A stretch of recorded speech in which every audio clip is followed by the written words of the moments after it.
Here's an update on a few previous lessons.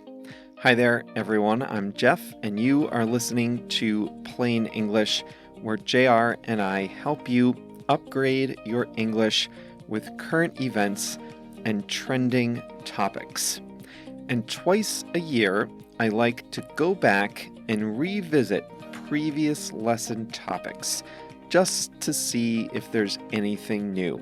So on today's lesson, we'll review 6 previous lesson topics. And I'll also tell you what it means to have a history of something.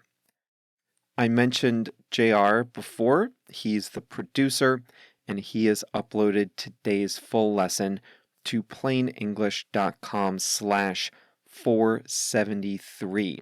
JR also selects the song of the week, and that's coming up at the end of the audio lesson today.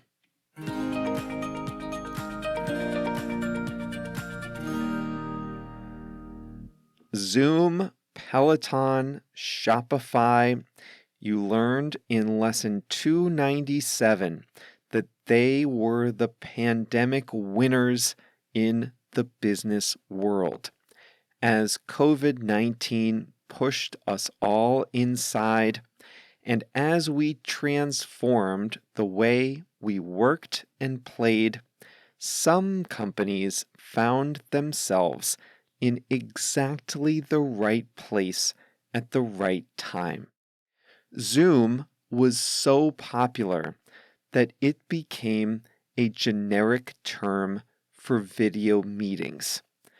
Businesses, schools, and even groups of friends turned to the video conferencing service to connect with one another from their own homes.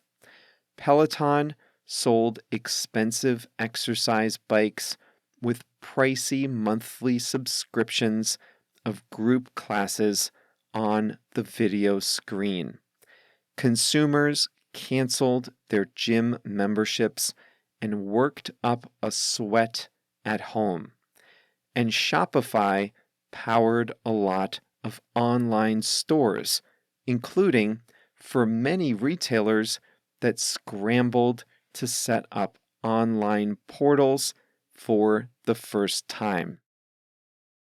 These stocks soared during the pandemic as investors extrapolated their pandemic successes into the future. But now, Zoom, Peloton, and Shopify stocks have fallen 60% or more from their peaks. Just as Zoom became a verb, so did Zoom fatigue become a catch-all term for work from home burnout. Peloton owners who let their monthly subscriptions lapse discovered that these new expensive bikes are a good place to hang clothes.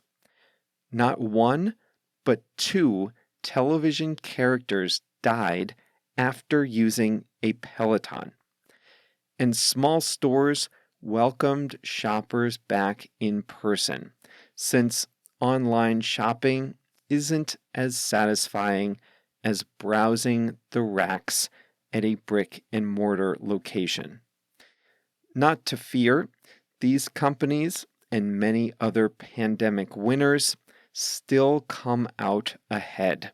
They're just not quite as favored in the stock market as they were during the worst of the pandemic.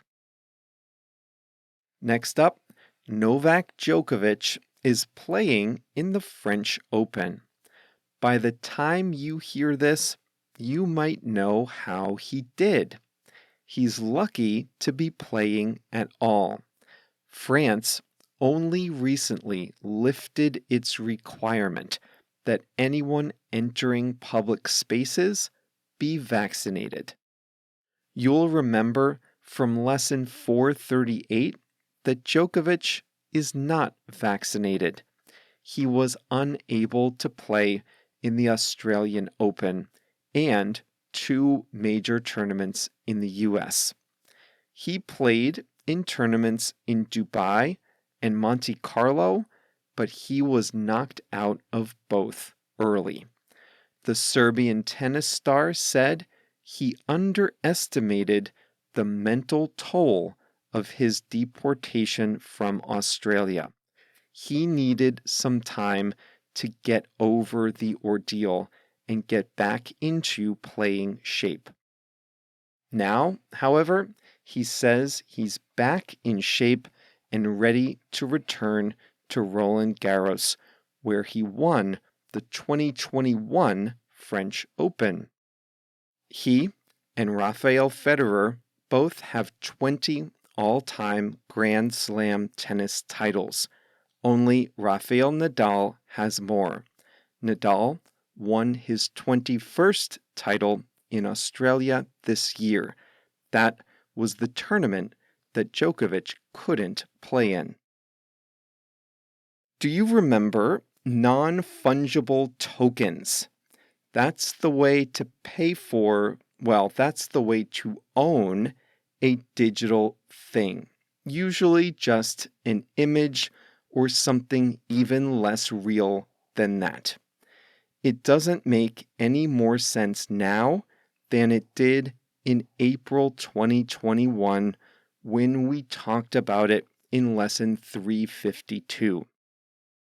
At the time, an NFT, like an online certificate of ownership for an image of Jack Dorsey's first tweet on Twitter, sold for $2.9 million.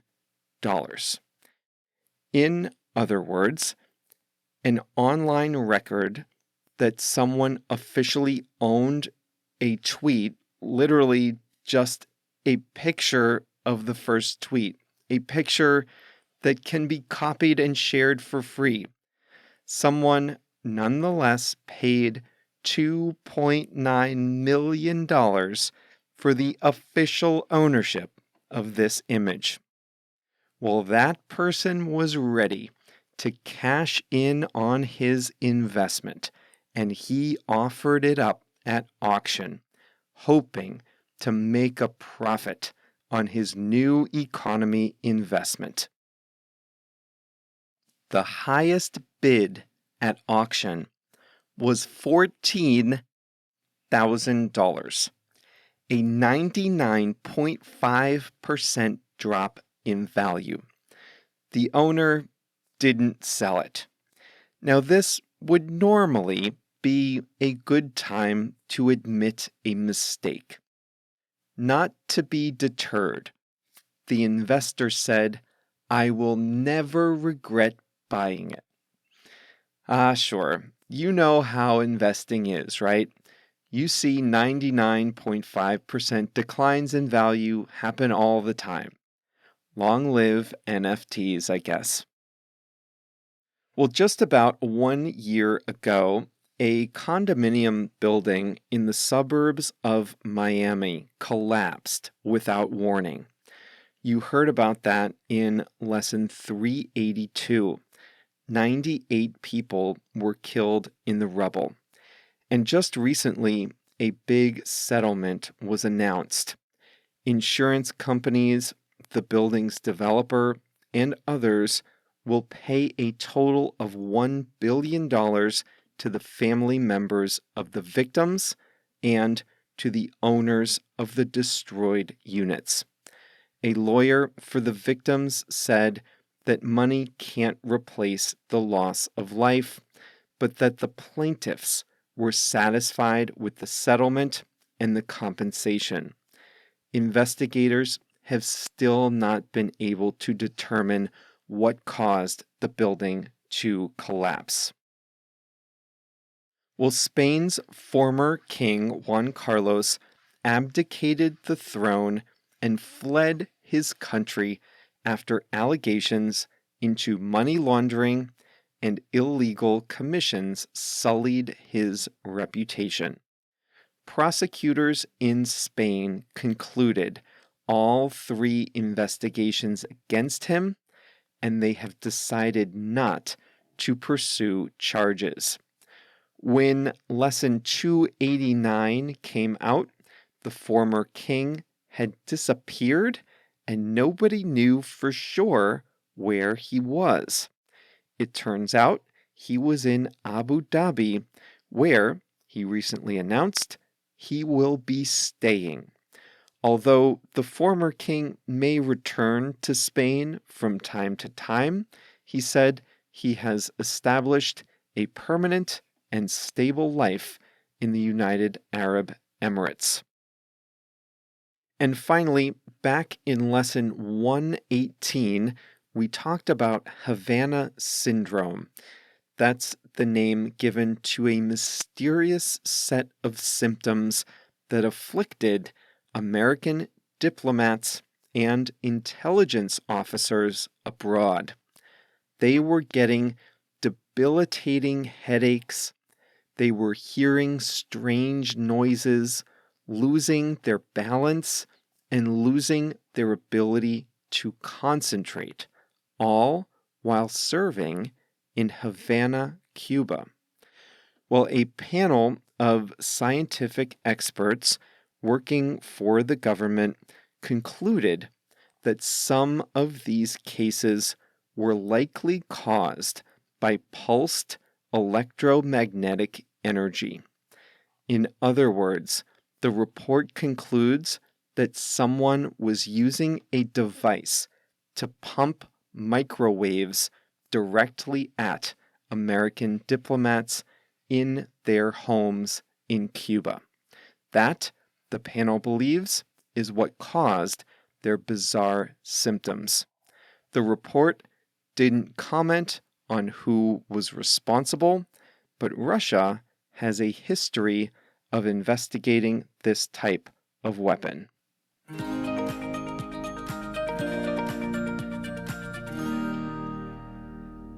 A couple personal notes. In lesson 431, we talked about mental health apps. I've recently downloaded one called Journal. It's for setting your mood and doing a little bit of writing and journaling about how you're feeling and what you're grateful for. I would recommend it to you, and you can even use it to practice writing in English. How about that? Well, I'm also looking forward to watching season 6 of Better Call Saul. I told you about that series in lesson 277. The final season has just been released. I haven't seen it yet, and I can't wait.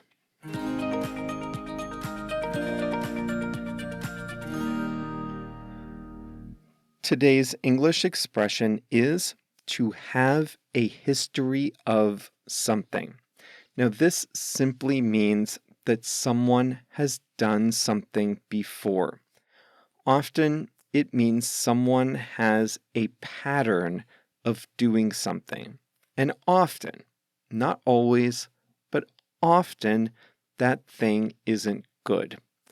And when we use have a history of, we either use it with a noun or with an ing verb.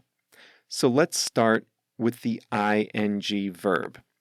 In today's lesson, you learned that a panel of scientific experts concluded that American diplomats abroad were targeted by pulsed electromagnetic waves. This is a weapon, probably, that sends microwaves into a person's body with the intent of harming that person. Now, the panel studying the disease didn't say who was responsible. However, other analysts pointed out that Russia has a history of investigating this type of weapon. When they say that Russia has a history of investigating this type of weapon, it means that Russia has investigated this weapon in the past. The Mets are a baseball team in New York, and the Mets have a history of playing well in the beginning of the year and then collapsing at the end of the year. They've done this multiple times before. They have a history of it. Now, since we're reflecting on past lessons today, let's talk about Twitter. When Elon Musk first offered to buy Twitter for $54.20 per share, a 38% premium to where they had recently been trading, many people didn't take him seriously. That's because Elon Musk has a history of trolling people. He has a history of making statements that are designed to get a reaction. And he doesn't really care if it offends people, wastes people's time, causes them stress, or whatever. In fact, that's kind of the point. For example, he once said that he would take Tesla private and that he had the money to do so. And that wasn't true or even close to true. And these false statements were against the law. Now, whenever he tweets about Tesla, a lawyer has to review the tweets. So when he said he would buy Twitter, which is not even in his industry, most people didn't know what to think. And then, as you heard, he came up with the money. I guess it was real? Well, maybe not. A week later, he said he might not buy Twitter after all. And this is after he signed a contract to do so, and after he got legitimate Wall Street banks to lend him the money, and after lawyers and bankers spent their whole Easter and Passover weekends working on this deal. And now Musk says he might not do it, basically for no legitimate reason at all.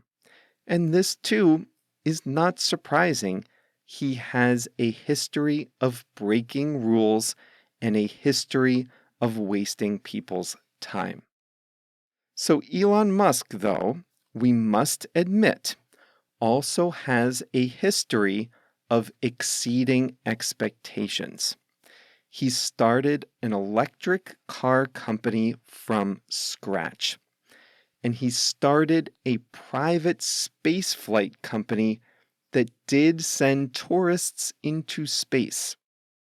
Now, just one of these things would be a crowning achievement for a very successful business person. Musk not only did both of those things, but he also has a company that digs tunnels for trains and might introduce a new form of public transportation. So, as frustrating as he is personally, I wouldn't bet against Elon Musk because he has a history of doing great things in business. Now, the majority of the time, we use have a history of in this way with an ing verb after it. But you can also use it with a noun if that thing figures in someone's past. For example, you can say Elon Musk has a history of success in business. Success is the thing in his past. Do you remember the calm line in Bogota? We talked about it in lesson 415. This is a telephone hotline for men who have a history of anger or domestic violence. It's for men who have had problems with anger, jealousy, or violence in the past, and the calm line helps them deal with the emotions that caused their behavior in the first place. If a restaurant has a history of health code violations, don't go there. If a delivery service has a history of arriving late, maybe you go to the restaurant yourself. If your boss has a history of treating you disrespectfully, maybe look for a new job. If an employee has a history of quality work, then give that employee a raise.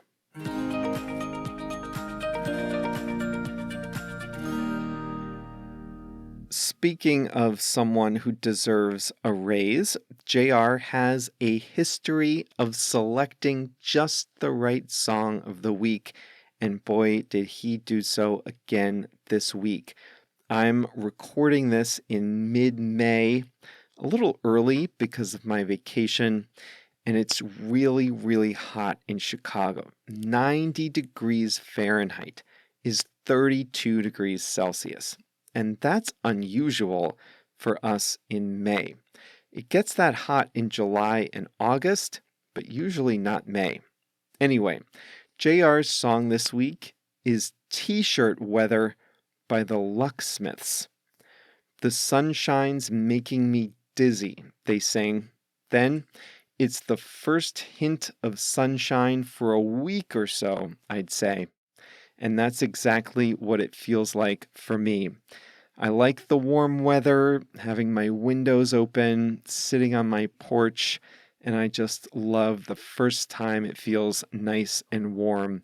So I love it when T-shirt weather arrives, and so JR's song this week, T-Shirt Weather by the Locksmiths, just fits my mood perfectly. Well, that's all for today's Plain English. It's fun to take a walk down memory lane and revisit some of the topics we talked about in the past. But onward and upward, next week we'll jump back in to some brand new topics. The best way to make sure you never miss a lesson is to join as a free member at plainenglish.com. Join there, and we'll send you a summary of each lesson by email every Monday and Thursday. The best way to get that is join as a free member at plainenglish.com. See you on Monday.